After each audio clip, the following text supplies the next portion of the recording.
4 grams kapalit ng buhay ng isang tao. Nakakadalawang puntos ka na, Michi eh. Are you sure? Yes, sir. Michi, huwag kang magsisinungaling, ha? Was there a case filed against you about this operation? Sir, yung sa motopropyo, sir. Meron? Yes, sir. Pero, am I right that the person that was killed during that time, ang pangalan niya is Adan? Is that correct? No, sir. Anong pangalan nung napatay? Ronilon. The distance o yung distansya nung kayo'y nagkabarilan allegedly ni Mr. Brian Laresma ay 5 meters. Tumayo ka pa nga nun. Sinabi mo 5 meters. That's about times 3.2 feet. That's about 15 or 16 feet more or less. Binaril nyo lang yung tao kasi gusto niyan tumakas. Naiiwan ka na mag-isa eh dahil ginagawa yung mga coordination. Ano, Iha? Ikaw ang nagbantay kay Brian nung nakuha ninyo at yung mga kasamahan mo gumagawa pa ng coordination para gawin ninyong legitimate yung operations ninyo. Hindi ko Pero kasi sa dami ng matandaan. buy-bust mo, 2 lang ang may inkwentro. Yes, sir. Tama? At saka mukhang ano yan eh. Sige, mamaya, tanungin mo, isipin mo mabuti, tandaan mong mabuti kung ano yung nangyari nung first encounter mo. Dito naman tayo sa pangalawang enkwentro. Buy-bust din ang ginawa mo. Yes, sir. Okay. Ikaw ang lumapit sa suspect. Yes, sir. Sino kasama mo? Ang main backup ko, sir, ay si Police Corporal La Rosa, sir. Pero malayo-layo, sir, sa akin. Bumaba na, sir, ako sa sa motor. Okay. Yan bang, doon ka ba nakatira saan ka nakatira? Sir, taga Quezon, sir, ako, sir. Quezon ka. Yes, sir. So, posible na yung mga taga doon sa barangay na yon sa Quezon, sa Chaong, ay nakakakilala sa'yo bilang isang pulis. No, sir. Sariaya po, sir, ako. Sariaya ka. So, ibig sabihin, kasi may nangyari na sa yung ganong inkwentro doon, halos malapit din doon sa lugar na yun eh. So, maaaring sumikap ka doon sa lugar nyo na ikaw ay isang pulis at you cannot and will never be trusted na mag-conduct ka ng buy-bust kasi makikilala ka na kaagad eh. Di ba? So, nung lumapit ka sa suspect, pakikwento mo nga ano nangyari. Lumapit ka sa suspect. Lumapit, sir, ako sa suspect, sir. Binigay ko, sir, yung 500 pesos, sir, na usapan namin, sir. Nasaan siya? Nakasakay sa kotse? Sa bisikleta? No, sir. Bumaba, sir, siya sa motor, sir. Bumaba siya sa motor. Lumapit siya sa'yo. Kabo, ikaw lumapit. Ako, sir, ang lumapit, sir. Okay. Wala. Yung motor, sir, hindi na siya, sir, na dun sa may motor niya. Ako na, sir, ang lumapit. Pagdating namin dun, sir, sa area, andun na, sir, siya eh. Okay. Inabot mo yung 500. Yes, sir. Pagkatapos, Binigay, sir, sa akin yung basura, sir. okay, pagbigay sa'yo, gaano siya kalapit sa'yo? So, malapit lang, sir, ang distansya eh. Parang ganyan na lang kami, harapan lang na ganyan. Okay, so inabot mo, binigay niya sa'yo yung drugs, Yes, sir. yung basura, sabi mo, di ba? Binigay niya sa'yo yung drugs. Pagkatapos, anong ginawa mo? Di, sir, ay tinanggap ko, sir, yung pagkatanggap ko, sir, ng basura. Check ko, sir, kung kung basura nga, kung shabu nga, sir. Sir, positive. Nung pagka nilagay ko, ko, sir, yung basura ko, yung basurang galing sa kanya. Tanggal ko, sir, si sombrero ko, sir, para yun, sir, yung napag-usapan, sir, namin na pre-arrange signal, sir, eh. Pagkatanggal ko, sir, lumingon, sir, ako dun sa mga kasama ko. Paglingon ko, sir, lumingon din siya, sir. Pagka, sir, napamura pa, sir, siya, eh. Tapos bunot niya yung baril. Agwat, sir, ako. Umagwat ako, sir, eh. Atras, sir, ako. Ayun, sir, biglaan na kami. Pinutokan niya ako, sir. Napilitan na, sir, akong gamitin yung issued firearm ko, sir. Ano yung firearm mo? Glock 17, sir, 9mm, sir. At yung gamit ng suspect, ano? Sir? Revolver, sir. Revolver. Yung pinakita kanina sa litrato. Yes, sir. Ano ba siya? Kaliwete o kanan? Sa pagkakita ko, sir, ay kanan, sir. Yung Paano siya binunot niya. bumunot nung nakita mo? Ganito, sir. Ha? Saan niya binunot? Sa harap, sa likod, sa gilid, Sir, sa may- ulo? Sa... Para, sir, dito sa kaliwa, sa may kaliwa niya na eh. Kapag ganyan. So, kaliwa ng parte ng katawan niya binunot. Yes, sir. So, sa madaling sabi, siya ay kanan. Yes, sir. Yun ang pagkakatanda mo. Yes, sir. Okay. Ikaw, ano ka? Kaliwete o kanan? Kanan, sir. Kanan. Dumistansya ka, matras ka, pinutok mo. Yes, sir. Bago pa siya nakapaputok. Hindi, sir. Nauna, sir, siya magpuputok, sir. Kaya ko lang, sir, siya pinutokan. Nauna, sir, siyang pumutok. So, saan mo siya tinira? Sir, sa lower part, sir, nung katawan niya sa paa. Hindi ko pa nga alam, sir, kung tinamaan. Nakita ko lang nung bumagsak na si ano eh. So, nung tinira mo, tinamaan sa paa, tumumba siya. Yes, sir. So, ang baril mo, anong baril mo? Glock 17, sir. 9 So, mm, 9mm yon. Okay. Mr. Chair? One last question, Your Honor, if I may. Just para lang, hindi ko lang makakalimutan. Doon ba sa... Ito bang si Brian, yung victim? Yung victim ba ay nasa OB ba ng Drug Enforcement Group ng Quezon? Sir, wala pong OB o order of battle, sir. O nasa ano ba siya? Listahan ba siya ng mga known pushers or o nasa watch list ba siya? Sir, hindi ko po, dahil Quezon na, sir, yun eh. Alam mo, ba't ka nag-operate? Unang-una may COPLAN yan. Meron yan summary of information, may SOI yan. Dapat hindi ka nag-operate. And according sa Barangay Lipahan, hindi nakalista si Brian Laresma sa watchlist ng PIDEA. Alam mo ba yun? Sergeant Michi Perez. No, sir. Hindi mo alam. O hindi ka nag-COPLAN. Which is a requirement for the bypass operation. Correct? Tama, Michi? Yes or no? Oh, di ba? Pag magkukondak kayo ng operation, meron kayo sinasubmit na coordination, na COPLAN. Tsaka bypass yun eh. Alam Oh, di ba? Meron? Coordination lang, sir, tsaka pre-operational procedure, Correct. sir. Oo, saka SOI. Yes, sir. Oh. Di ba? Eh di dapat inano mo, oh, kasama ba to sa mga watchlist? Ba't natin babayabas kung hindi kasama sa watchlist? Tsaka paano niya na-identify na may dalang droga yon kung hindi niya kinasing yon, hindi niya pinag-aralan yon. So alam mo, bata ka pa para makalimot ka sa mga pangyayari. Alam mo yung mga ganyan, may barel, unang pumutok, kumita na yan eh.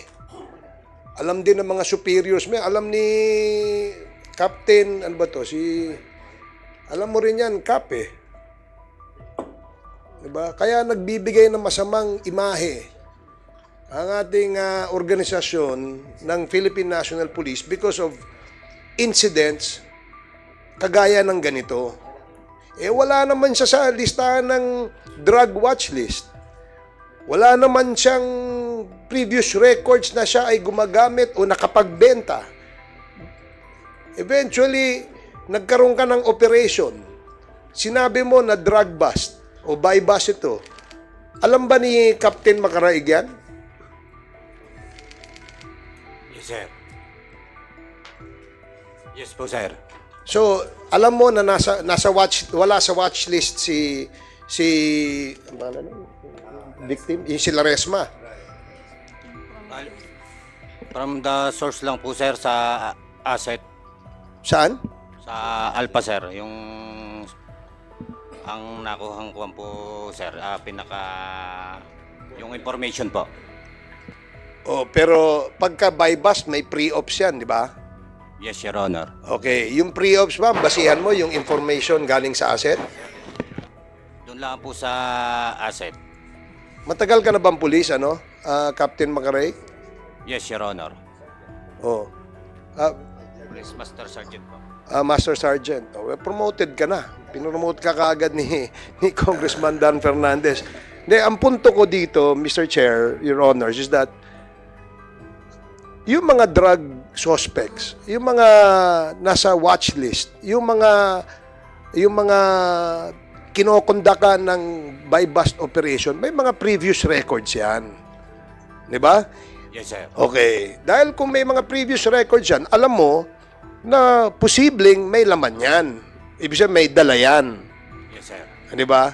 O, ngayon, yung kwento dun sa affidavit ng kapatid ng victim, sinasabi niya na merong pera na inabot siya pambili ng solar, solar electric fan. Oh. Solar electric fan. Gaano karaming shabu nakita mo doon? Nakuha mo sa kanya? Bali po, hindi po ako nakakuha, Your Honor. Oh. Si Sige, gaano karami? Perez po. Mahigit, sir, 4 grams, sir. Mahigit 4 grams. Yes, sir. Okay. 4 grams kapalit ng buhay ng isang tao. Nakakadalawang puntos ka na, Michi eh.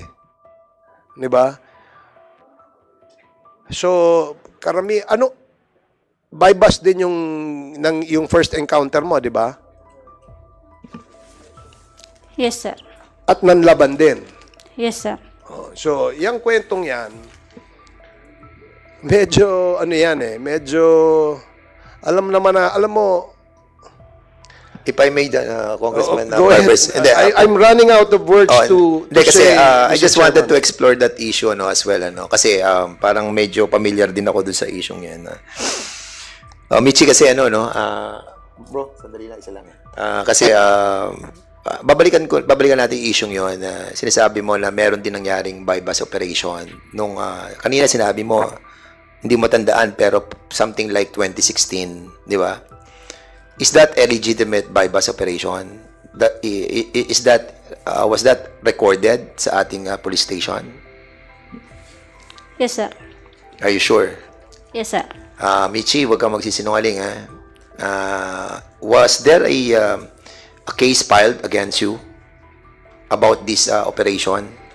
Sir, yung sa motopropyo, sir. Meron? Yes, sir. Pero, am I right that the person that was killed during that time, ang pangalan niya is Adan? Is that correct? No, sir. Anong pangalan nung napatay? Ronilon... Ano ko lang, sir? Villalobos, sir, ang apelido, sir. Villalobo. Villalobos, sir. So, hindi ito yung Adan. Iba pa yung Adan. Sir, hindi ko, sir, kilala yung Adan. Hindi mo kilala yung Adan. Okay. Later on, we will be inviting those people as well, no? Kasi napanood nila yung ginagawa natin, eh. And there are 2 personalities who contacted us that you have the same kind of buy-bust operation allegedly that was conducted. But for the meantime, I will be yielding the time of... are you done, Congressman Barbers? Not yet. Yes, I am. You are done. I yield to the... Okay, so... I yield to Congressman Bago Acop. ako magtanong muna, I'll let Congressman Acop, then Congressman Kit Flores, and then I will, if others will not ask, I will be asking. Okay, Congressman Acop. Thank you, Mr. Chair. This would not form part of my interpellation. Ito po yung clarification lang doon sa sagot doon sa katanungan ni Honorable Barbers at nung last hearing kay Honorable Busita. Sergeant Perez, if you remember doon sa last hearing, nung ako ang nagtanong at si Honorable Busita nagtanong sa iyo,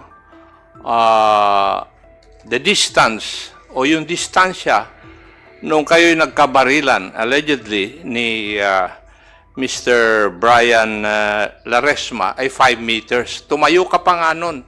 Sinabi mo 5 meters. That's about times 3.2 feet.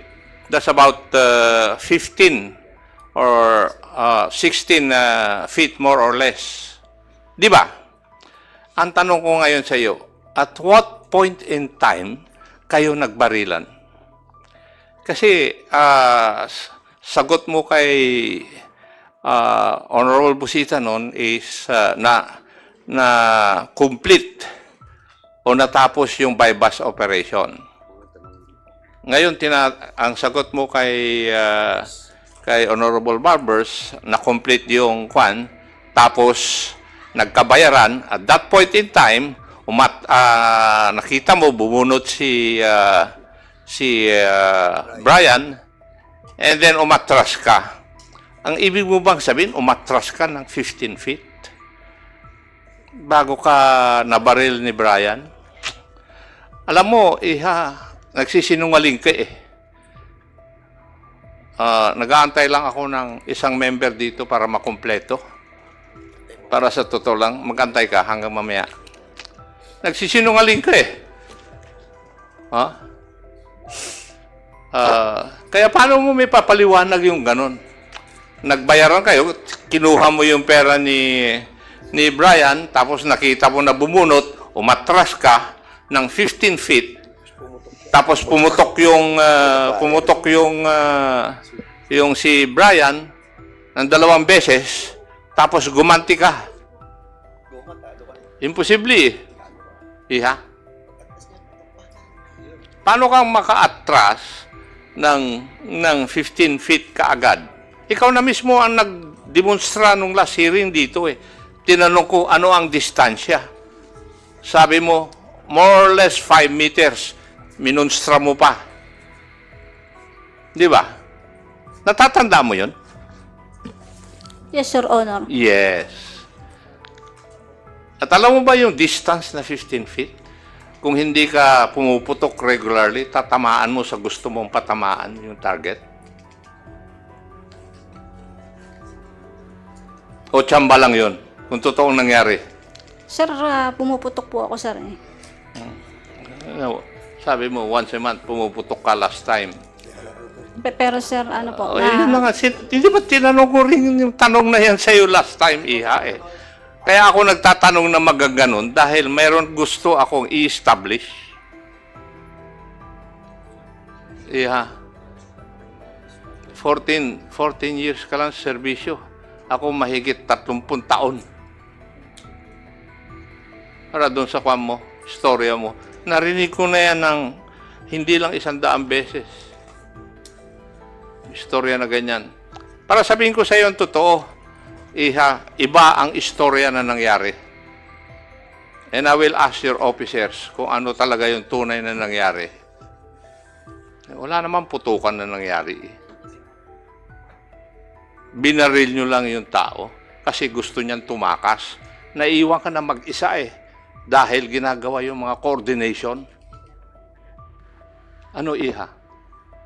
Ikaw ang nagbantay kay Brian nung nakuha ninyo at yung mga kasamahan mo, gumagawa pa ng coordination para gawin ninyong legitimate yung operations ninyo. Dahil antimano, hindi legitimate yung operations ninyo eh. Ikaw naman, Iha. Thank you, Mr. Chair. My turn daw, sabi ni Chairman. After Okay, you, Chairman. I sit now as the chair of the committee. As previously stated by the chair, Congressman Keith Flores, you're recognized. Thank you, Mr. Chair. Sergeant Perez, when you were with yung na-encuentro mo, ano ang suit mo that time? civilian clothes, sir. Civilian clothes. May jacket ka ba? Wala. Wala po, sir. Walang jacket. Where did you place your firearm? Sa bag, sir. Sa bag. So, pinutokan ka, bumunot ka pa from your bag and was able to fire back. Tama? Yes, sir. So, kinuha mo pa from your bag ang baril mo? Yes, sir. Yung bag ko, sir, bukas na, sir. Yun. Bukas na. Okay. Ang bag mo, nasa harap mo, nasa side mo, ano? Nasa harap ko, sir. Nasa harap mo. Okay. Ilang beses siya pumutok sa'yo? 2, sir. Twice. And twice, you moved back, retrieved your gun from your bag, and fired back. And tinamaan mo siya. Yes, sir. Okay. Ang distance mo from yung namatay and from yourself is ilan? How far were you from, ano? More or less, sir, 5 meters, sir. Yung estimated ko lang, sir. Hindi ko Estimated na, sir, lang. masyado kung sigurado, Okay, sir, but sa mga layo. sabi mo rin kanina, kaabot niya lang yung basura sa iyo, di ba? Yes, sir. So that's arm's length. Sir, yung nung pagkaabot niya, sir, tumakbo naman sir siya eh. Hindi naman sir yung pinutukan agad ako na Okay. So tumakbo pa. Away from you or going towards you? away from me, sir. Away from you. So he had his back turned against you. Nakatalikod. No, sir. Yung Paano? Sige. yung patakbo, sir, na putok eh. Patakbo. Yes, Yung sir. parang sa pelikula. Yung tumatakbo away and firing the gun. Right? Yes, Tama? So, okay. The suspect was running away, firing a gun, and gave you sufficient time to get your firearm from your bag, shoot back, and hit a moving target. Correct? Yes, sir. Tama. Okay. Galing nito. General Akop. Okay. Okay. Sige. Balik Are you ko sa- done? I'll give it back to you. Sandali. Chairman Dan, I am not yet done. Okay. So, sige. Sergeant Perez, how many times did you fire your firearm? Isa lang po, sir. Isang discharge lang. Yes, sir. Okay. And at a distance of about 15 feet, you were able to hit a moving person. Tama, no? More or less, sir. Hindi More ko, or sir. less. Hindi ko, tansya ko lang, sir, yun. Okay. Is Soko here? Yes, sir. Yes, is Soko here? Yes, sir. The entry wound of the of the bullet wound, was it on the front part of the leg or the rear part of the leg? Ang entry. Your Honor, it's at the rear part of the leg. Rear part of the leg. The thigh. So rear part of the leg meaning the person had his back against the person who fired the firearm. Yes, correct? Yes, Your Honor. So nakatalikod. Yes, sir. So running away. Possible. Possible na running away. Whether what can you determine from the bullet wound that where the distance of the person who fired the firearm as against the bullet wound? Sir, in absence of tattooing, what No we call tattooing. there was no tattooing, sir. So it was at a distance. Yes, sir. So rear, no, sa likod. Yes, sir. Okay. Absence of tattooing can be seen in at least more than 24 inches, sir. For the pistol, for the long firearm, it's at least 1 meter. Okay. So more than 2 feet, at least. Yes, More sir. than 2 feet. Yes, So it sir. could be 15 feet, it could be 20 feet, It could be, sir. because of the absence of tattooing. Yes, sir. Okay. Now, from your investigation of the entry of the bullet wound, na it being at the rear part of the leg, di ba? Does it indicate that there was no threat already to the person who fired the gun because he had his back turned? Yes, sir. It can be presumed that It there can was- be presumed, yes, correct? that there was no threat. Now, there was no direct threat to the person firing the gun because he had his back turned. Yes, sir. Okay. Thank you, Mr. Chair.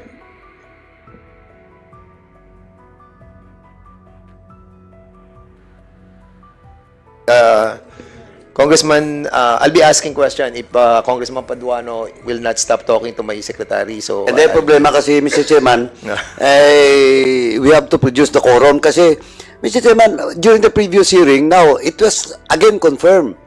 Inisa-isa ko na to si Sergeant Perez na to eh. Pati yung distance and everything. Now, may post-mortem na from the NBI. Malinaw na, Mr. Chairman, na yung pagbaril, nasa likod. Nasa likod yung entry sa thigh. Malinaw yan, Mr. Chairman, na itong Perez nagsisinungaling from the very start. Now, yung iba pa mga operatives, nandito ba? Ako will not anymore ask Perez. Kasi yung teorya ni Chairman Akop, mukhang yun. Anong nangyari dito? yeah. Yung iba pang mga mga kasama ni Perez, nandito ba? Okay, Pai. Before we call them, Congressman Paduano, can I ask some question? The chairman will be asking. Sa kay Perez. Sige po. Public before yung tatlo, no? Okay. Kasi, Michi, I was able to read your judicial affidavit, no? Alam mo, kaya kami medyo seryoso dito na pinag-aaralan namin yung mga kaso kasi may buhay na nawala. And what we trying to find out kung merong violation yung ating mga PNP personnel, no? When they conducted this bypass operation. And we are collating all the evidences pertaining to this subject para at least, di ba, maging fair tayo sa ating mga mamayan. So ngayon, Michi, according sa affidavit mo, nakasakay kayo dun sa green car. Is this correct? Your Honor, sa motor po ako nakasakay. Nakasakay ka sa motor. Pero ilan ang sasakyan na ginamit nyo sa operation? Bali, sir, isang motor at isang kotse, sir. At yun yung green car. Yes, sir. Anong ang pangalan ng sasakyang yon? Yung green. Toyota Vios, sir. Wala kayong kasamang ibang sasakyan na sumusunod sa inyo? Wala? Wala po, sir. Walang maroon car na nakasunod sa inyo? Wala? Wala po, sir. Wala.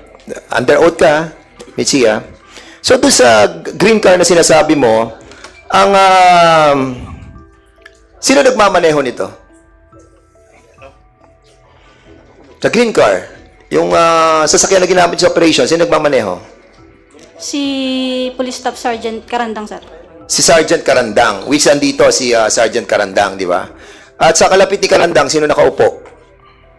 Si PMSG, yung team leader, sir, PMSG Macaraig, sir. Si Juan Macaraig.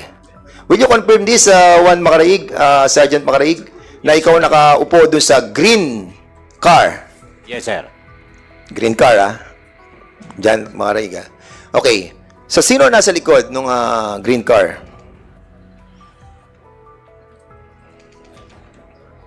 Macaraig, ikaw nga na doon sa upuan sa harapan, eh. Sino nasa likod? Ang kasama ko po ay, ang driver po, sorry. Ang media po. Media representative po. Media representative. Sino-sino pa? Patrolman Carpi po. Saka sino pa? At ang barangay official po. Barangay official. Ano pangalan ng barangay official? Konsihal Dante Magpantay, Your Honor. Dante Magpantay, ang barangay official. Anong oras nyo kasama? Yung nung lumakad kayo, alas 7. According sa affidavit, alas 7, diba? Correct? Yes, sir. Correct, alas 7. So, okay, alas 7 na nakalagay dito sa judicial affidavit ninyo, Michi. Michi, will you confirm this na yun ang nakasakay sa green car? Yes, sir. So, nandun si Macaraig, nasa kanan ni Karandang, si Carpio nasa likod, at si Dante Magbantay na konsihal nandun, at ang representative ng media andun din. Is that correct? Yes, sir. Okay. I will show you a affidavit signed by Konsihal Dante Magpantay na administering officer nito ay si Lieutenant Colonel Romel de Guzman Sobrido. Kilala niyo ba si Colonel Sobrido? Yes, sir. Kilala niyo. Okay. At dito sinasabi ni Dante Magpantay, Konsihal Dante Magpantay, okay? Kinakwento niya dito sa kanya affidavit kung ano nangyari. Ganito po iyon. Ako po ay nakaupo sa balkonahe ng aming bahay sa Sitio Bulihan, Barangay Lipahan, San Juan, Batangas. Nang ang oras ay humigit kumulang na alas 8 ng gabi, ay dumating ang isang barangay pulis na si Jaen, at ang sabi sa akin ay tinawagan daw siya ni Kapitan Romel Magsino upang ako ay sunduin, at ang sabi sa akin ay pumunta daw ako sa may tulay ng Lipahan. Pichi, alas 8 siya. Pinasundo ni Kapitan para pumunta doon sa bridge ng Lipahan. Ngayon, sinasabi ni Makarait, nandun sila sa sasakyan ninyo. Alas 7 pa lamang. And prior to that, sa judicial affidavit mo, 4:30 p.m. pa lang, magkasama na kayo. So ngayon, will you deny the affidavit that was administered by Colonel Sobrido and at the same time executed by Consular Magpantay? Alin na totoo dito sa dalawang to? Yung affidavit ni Magpantay o yung judicial affidavit mo? Sir, sorry sir, wala po akong knowledge para mag-comment sir doon sa huling affidavit po ni Konsihal Dante Magpantay, sir. Okay, ang sabi ni Konsihal Magpantay, alas 8 siya ng gabi, pumunta doon sa bridge. Ang sabi mo naman, dito sa judicial affidavit mo, 4:30 pa lang, magkasama na kayo. Or before 4:30, magkasama na kayo. And I will show you something, Mitzi, saka Sergeant Pakaraig, ano? Yung sinasakyan yung sasakyan na kulay berde na sinasabi mo, Sergeant Pakaraig, no? Pakita natin dito sa video kung anong oras siya pumunta doon sa bridge. Para makita natin kung talagang alas 7 ba kayo or 4:28 pa lamang andun na kayo. Then, sige, pakita natin. Ayan, makita nyo, 2024 ng 16:28. Stop. Stop. Balik nyo.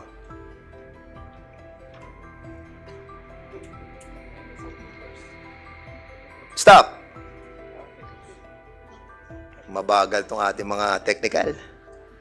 Ayan. Is that the car that you used? Ang gulong, kulay itim sa harapan. Ang likod, silver. Magkaiba gulong sa harapan. Magkaiba ang gulong sa harapan saka sa likod. Is that the car that you use? Makaraig. Yes, Your Honor. Yes. At nakita mo kung anong oras dumaan papunta sa 4:28 p.m. At sinasabi nyo, nakasakay na dyan si Dante Magpantay. Pero according sa kanya affidavit, alas 8 ng gabi siya pumunta. Your Honor, nag-conduct pa po diyan ng surveillance yung mga tropa, sir, bago sila... Nag-conduct pa ng surveillance? Yes, sir. So, nagsisinungaling si Konsehal Magpantay. Hindi pa po siya kasama nung time na yan, Your Honor. Ano? Hindi pa po siya kasama. So, hindi nyo pa kasama? Judicial affidavit nyo, sinabi nyo, kasama na. Gusto mo basahin ko? Ito. Page 3. Sino naman ang sakay na sinasabi mong sasakyan? Sergeant Relly Carandang, nagmamaneho ng Toyota Vios, kulay berde, na walang plaka, at nakasakay sa unahang upuan, si Sergeant Juan Makaraig, habang si Patrolman Carpio Edgardo Rodelas, Media Representative at Barangay Councilor Dante Magpantay ay nakaupo sa huliang parte ng sasakyan. Ayan, sinabi nyo sa judicial affidavit ninyo eh. Oh now, anong, ang nagsisinungaling dito ay si Dante Magpantay, in other words. Anyway, you have to be truthful, again. Tanong ko kay Sergeant Jefferson Trinidad. Andiyan ba si Sergeant Jefferson Trinidad? Can you kindly sit here? Wala na upuan dito. Dito ka sa, Please, si Sergeant Jefferson Trinidad. Yes, naka-out na yan. Nag-out ka na ba, Sergeant? Can you kindly sit here?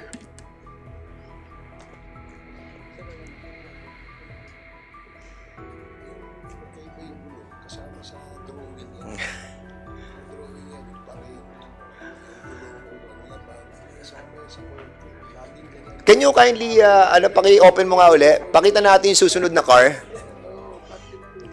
Sige. Ito yung susunod na car. Stop. Kilala niyo yung car na yan? Sergeant Makaraig? Sergeant Michi Perez? No, Your Honor. Hindi niyo alam yung car na yan? Are you sure? Colonel Lintang, kilala mo yung sasakyan na yan? Don't lie.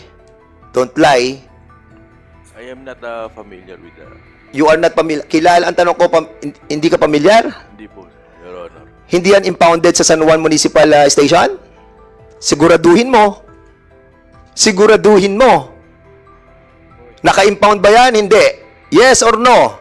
Hindi ko po napapansin, Your Honor, sa...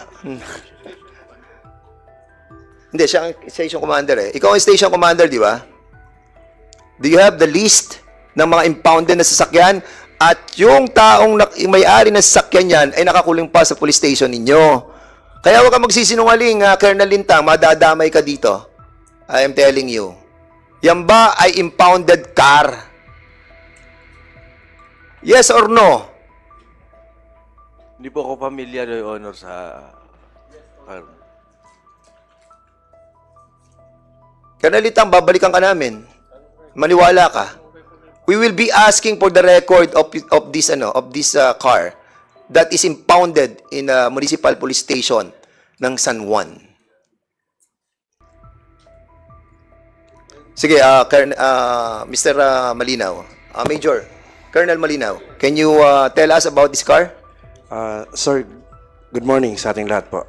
Based on our continuing investigation conducted by my officer, it was established that the one Toyota Camry was impounded by the San Juan Municipal Police Station after it was apprehended for violation of reckless imprudence resulting to damage to property last April 14, 2022.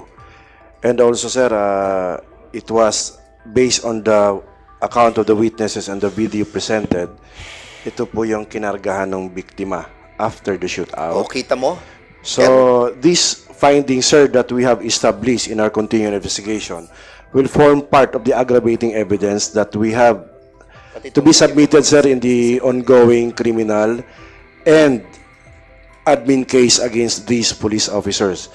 Rest assured, sir, itong effort po namin, sir, I will form part of the evidence to be used in the current admin and criminal cases, sir. PD Malinaw, thank you so much. And RD, Lucas, thank you so much for that confirmation. No? And masakit man, pero we have to clean up yung ating pong structure. Colonel Lintang, alam mo to, police station mo to. I reminded you kanina, not to lie. Di ba? And you are protecting your men. In this kind of situation, when somebody died, you don't have to protect your men. Ha? Ang kailangan, gamitin mo yung puso at wisdom mo. But in this case, naka-impound sa inyo yan, 2 taon na, hindi mo pa rin alam? Hindi ka ba naawa doon sa mga pinatay ng ganun-ganun na lamang? Ha, Colonel Lintang? Your Honor, marami po kasi naka-impound sa Later, Colonel Lintang.